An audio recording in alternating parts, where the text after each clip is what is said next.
अलग थी चुनाव के शुरू होने के समय और आज नतीजों के वक्त वो एक उलट सी नजर आ रही है। और मध्य प्रदेश के ये आंकड़े साफ तौर से बताते हैं कि अगर हम कुल तस्वीर को देखें तो 166 सीटों पर बीजेपी बढ़त बनाए हुए, इनमें से कई सीटें वो जीत चुकी है और कई पर वो जीत बरकरार रखे हुए। जबकि 2018 की बात करें तो यहां पर 109 सीटें मिली थी, एक बड़ी जीत की ओर आगे बढ़ती नजर आ रही है। लेकिन कौन कौन से क्षेत्र हैं, रीजन है, इसके लिहाज से भी समझने की जरूरत है। मध्य प्रदेश में अगर हम रीजन वाइज सिफोलॉजिकल रीजंस पे अगर हम जाएं तो भोपाल क्षेत्र जहां से 36 विधानसभा सीटें हैं, इनमें से 32 सीटों पर बीजेपी अपनी बढ़त बनाए हुए है। ये अपने आप में दिखाता है कि एक तरीके से स्वीप करती हुई नजर आ रही है। भोपाल क्षेत्र की 36 सीटों पर बीजेपी बहुत बेहतर प्रदर्शन है। अगले क्षेत्र की अगर हम बात करें मध्य प्रदेश के, तो वहां से किस प्रकार से बीजेपी के लिए प्रदर्शन निकल के आया है। बुंदेलखंड की 26 विधानसभा सीटों में से 20 सीट पर बीजेपी ने बढ़त बनाई है या फिर जीत हासिल की है। तो यह दिखाता है कि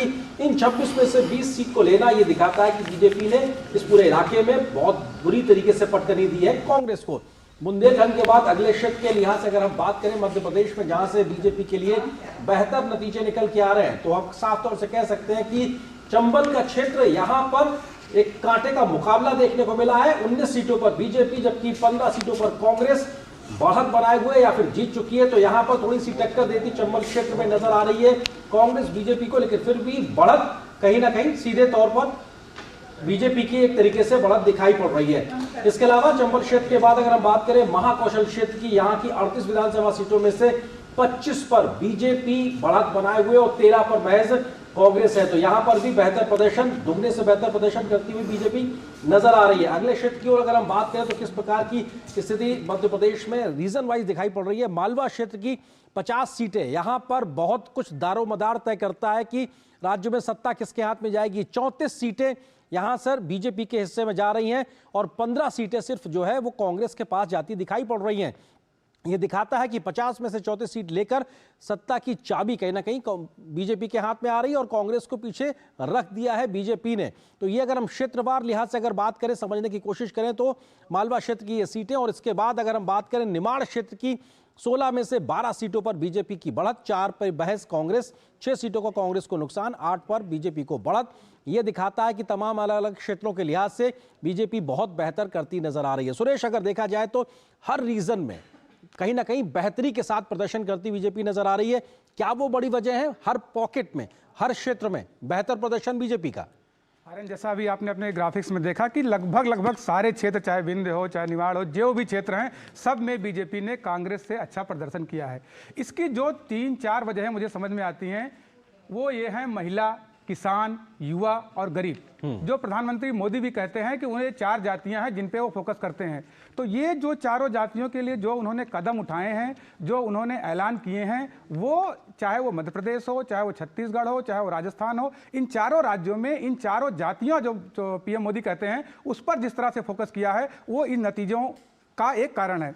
आप महिलाओं को देख लीजिए, महिला सुरक्षा की बात करते हैं, महिलाओं के खाते में पैसे ट्रांसफर करने की बात हो, चाहे वो लाडली योजना के जरिए हो, चाहे वो किसी और योजना के जरिए हो, महिलाओं को स्कूटी देना हो, उनको और भी तरीके से सशक्त करना, ये एक बड़ा कारण रहा है मध्य प्रदेश सहित तमाम राज्यों में। इसके अलावा किसानों के लिए किसान सम्मान निधि हो, और भी तमाम तरीके से सिंचाई योजना हो, सॉयल कार्ड हो, तमाम तरह के उनको मदद दे करके कृषि को सशक्त करना एक बड़ा कारण रहा है। इसके अलावा 2 और जो लोग हैं, तो युवा हैं, और युवाओं के लिए नौकरी के लिए लगातार मोदी सरकार अभियान चला रही है और राज्यों में भी रोजगार मेले के जरिए उनको रोजगार देने की प्राथमिकता पर काम कर रही है।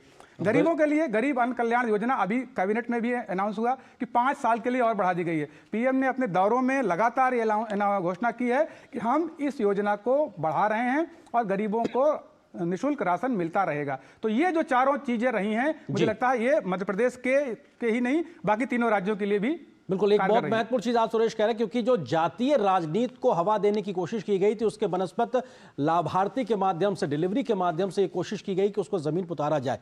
हम अगला आंकड़ा देखते हैं कि किस प्रकार से जो जातीयता की बात की गई थी उसमें SC ST सीट्स पे किस प्रकार के आंकड़े निकल के आए हैं। हम अपने प्रोड्यूसर से कहेंगे कि उन आंकड़ों को अगर हमारे सामने लेकर आए तो विधानसभा के जो नतीजे हैं 2023 के मध्य प्रदेश में एससी आरक्षित सीटें 35 हैं और इस समय की 35 सीटों में से 27 पर बीजेपी जीत चुकी है या फिर बढ़त बना रही है। यह दिखाता है कि कैसे बहुतायत में बीजेपी को यहां पर समर्थन मिलता नजर आ रहा है। यह मध्य प्रदेश की एससी आरक्षित 35 में से 27 सीटों पर जीत या बढ़त बताती है कि जातीय राजनीति नहीं बल्कि विकास की राजनीति यहां काम करती नजर आ रही है। अगले ग्राफिक्स पर अगर हम जाके इस बात को देखें तो हम समझ सकते हैं कि मध्य प्रदेश में एससी के बाद अगर एसटी के लिहाज से देखा जाए तो 47 में से 27 सीटों पर बीजेपी कहीं ना कहीं बढ़त बनाती दिखाई पड़ रही है और 19 पर कांग्रेस। हालांकि 19 पर कांग्रेस है, बट जो क्लीन स्वीप की बात की जाती थी कि आप जातियों की बात नहीं करते, वो कम से कम इस प्रकार के नतीजों में नहीं दिखाई पड़ता है। मध्य प्रदेश के अलावा हम अन्य राज्यों में भी एससी एसटीज के इन आंकड़ों के लिहाज से समझने की कोशिश करें तो क्या कुछ तस्दीक दिखाई पड़ती है। छत्तीसगढ़ की 10 सीटों के लिहाज से अगर बात की जाए एससी सीटों की तो यहां पर 4 पर बीजेपी और 6 पर कांग्रेस कहीं ना कहीं जीत या बढ़त बनाती दिखाई पड़ रही है। अगर हम एसटी सीट के लिहाज से बात करें छत्तीसगढ़ की अगले ग्राफिक्स के माध्यम से तो कह सकते हैं कि यहां की 29 में से 16 सीटों पर बीजेपी बढ़त बना रही है, 13 पर कांग्रेस है। तो ये अपने आप में दिखाता है कि जातीयता के आधार पर नहीं बल्कि विकासवादी सोच के तरीके से आगे बढ़ने की बात है।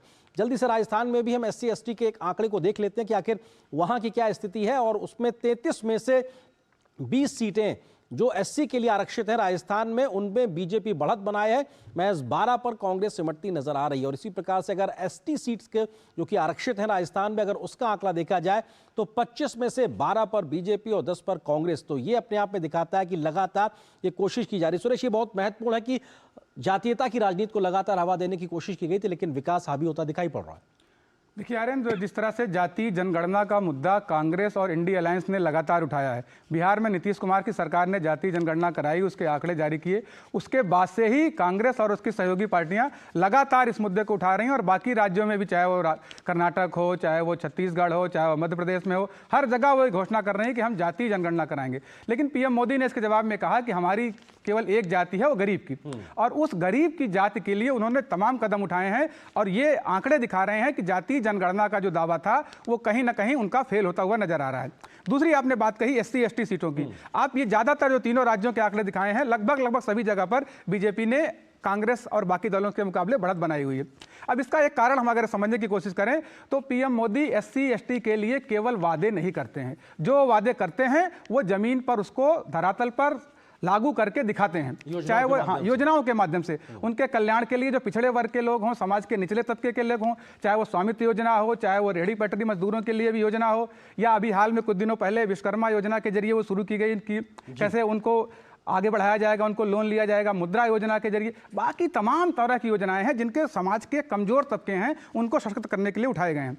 इसके अलावा एक और बात मैं आपको साफ करना चाहूंगा कि आप देखेंगे कि इसके अलावा तमाम तरह की योजनाएं और जनजातीय गौरव, जो आदिवासी समाज है उसके कल्याण के लिए जनजातीय गौरव दिवस मनाने की शुरुआत की। जनजातीय जो पिछड़े नेता हैं जिनका कि भुला दिया गया था, उनके गौरव के लिए तमाम कदम उठाए हैं। अभी हाल ही में खूंटी में एक कार्यक्रम हुआ जिसमें उन्होंने तमाम तरह के ऐलान किए, जनमन योजना की भी शुरुआत करी। तो ये सारे जो कदम बता रहे हैं कि ये आंकड़े उसी की तस्दीक कर रहे हैं। बिल्कुल, और जल्दी से अब देखते हैं कि छत्तीसगढ़ में भी रीजन वाइज अगर स्थिति क्या है, जहां से सीटें निकल के आ रही हैं। तो छत्तीसगढ़ में किस प्रकार से क्षेत्रवार स्थितियां बदलती दिखाई पड़ रही हैं और क्षेत्रवार अगर देखा जाए तो 2018 से लेकर अभी तक की अगर स्थिति की बात की जाए तो 54 सीटों पर बीजेपी बढ़त बनाए हुए है या जीत चुकी है, जो कि पिछले बार 2018 में 15 थी और इसके बरक्स उल्टी स्थिति में कहीं कांग्रेस थी। लेकिन ये इस समय स्थिति दिखाती है कि छत्तीसगढ़ जिसको लेकर बहुत स्थितियां अलग तरीके से मानी जा रही थी, वो यहां पे दिखाता है कि बहुत से जानकार भी इस बात को नहीं मान पाए कि आखिर छत्तीसगढ़ में स्थिति क्या होगी। वहां पर बीजेपी बहुत बेहतर प्रदर्शन करती नजर आ रही। संक्षेप में सुरेश, क्योंकि भूपेश बघेल के मॉडल को कांग्रेस देश भर में प्रोजेक्ट करने की बात करती थी लेकिन छत्तीसगढ़ की जनता ने उसको नकारा है। छत्तीसगढ़ की जनता ने तो नकारा ही। मैं एक बात और आपको कहना चाहूंगा कि कांग्रेस की जो हार हुई है उस हार का कारण एक ये बड़ा है कि कांग्रेस की अंदरूनी कलह, चाहे वो राजस्थान हो, चाहे वो छत्तीसगढ़ हो, चाहे वो मध्य प्रदेश हो। आप देखिए छत्तीसगढ़ में मुख्यमंत्री और उप मुख्यमंत्री के बीच पिछले 5 साल से लगातार मतभेद रहे हैं। मध्य प्रदेश में इसी तरह से दिग्विजय सिंह और कमलनाथ के बीच में लगातार खबरें आई हैं और मंच पर भी एक दूसरे को उन्होंने छींटाकशी और टिप्पणी की है। राजस्थान में सचिन पायलट और अशोक गहलोत का झगड़ा तो खुलकर चला है। तो एक ये जो अंदरूनी कला है ये उनका एक बड़ा मुद्दा है। दूसरा, प्रधानमंत्री को लेकर के या व्यक्तिगत टिप्पणियां जिस तरह से कांग्रेस नेतृत्व की ओर से की गई हैं, जनता को कहीं ना कहीं पसंद नहीं आई हैं। सनातन का विरोध ये एक बड़ा मुद्दा रहा है इन चुनावों में। आप लगातार देखते हैं कि सनातन को लेकर के तमाम तरह की टिप्पणियां की गई हैं और जनता ने यह साफ कर दिया कि सनातन का विरोध शायद जनता को बर्दाश्त नहीं है। बिल्कुल, तो ये ये तीन बड़े जी। कारण हमको इसमें लग रहे हैं। बिल्कुल, ये अपने आप में दिखाता है कि किस प्रकार से जो नतीजे जनादेश आ रहा है उसका अगर आप विश्लेषण करेंगे क्षेत्रवार या एक बृहद स्थिति में, तो कमोबेश कई ऐसे मसले और मुद्दे नजर आते हैं जो दिखाते हैं कि आखिर किन वजहों से विकास वाली योजनाएं हो या फिर एक प्रो एग्रेसिव पूरा कैंपेन हो जिसकी वजह से बीजेपी को बढ़त मिलती नजर आ रही। वापस चलते हैं हमारी सहयोगी ममता और निखिल के पास। बहुत बहुत शुक्रिया हरेंद्र और सुरेश, ये पूरी तस्वीर हमारे साथ साझा करने के लिए। और जाहिर है कि